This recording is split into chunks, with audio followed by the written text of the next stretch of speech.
Time for your lunch break. Produce man Michael Marks is here with the continued impact weather is having on your produce.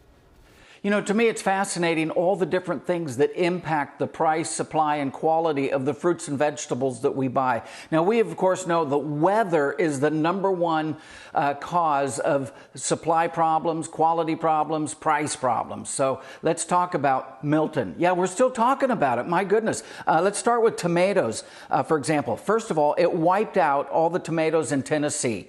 And then in Florida right now is only getting 20 to 30% of their normal harvest of tomatoes. In fact, many of the tomato suppliers who supply restaurants and retail chains, they have contracts with those restaurants and retail chains.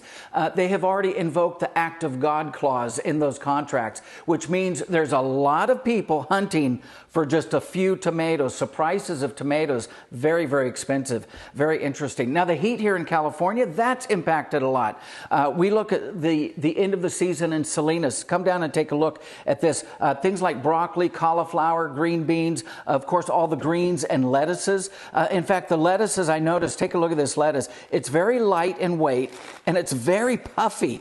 Yeah, that's very typical when you have the kind of heat that we had. And again, in Salinas, they're only getting 20 to 30% fewer product out of the field. So that means higher prices. We're waiting for Yuma to really kick in. They started harvesting in Yuma, Arizona, all lettuces and broccoli and things like that about a week ago, but they still need to get up to speed. Another thing that's really impacted, and you probably wouldn't even think of it, the Day of the Dead. Yeah, in Mexico, avocados, a lot of the Mexican farm workers in Mexico will take off like an entire week for the Day of the Dead holiday. And that means avocado prices are going to be expensive. So it's pretty interesting, the things that impact our supply of produce. Hey, back to you guys.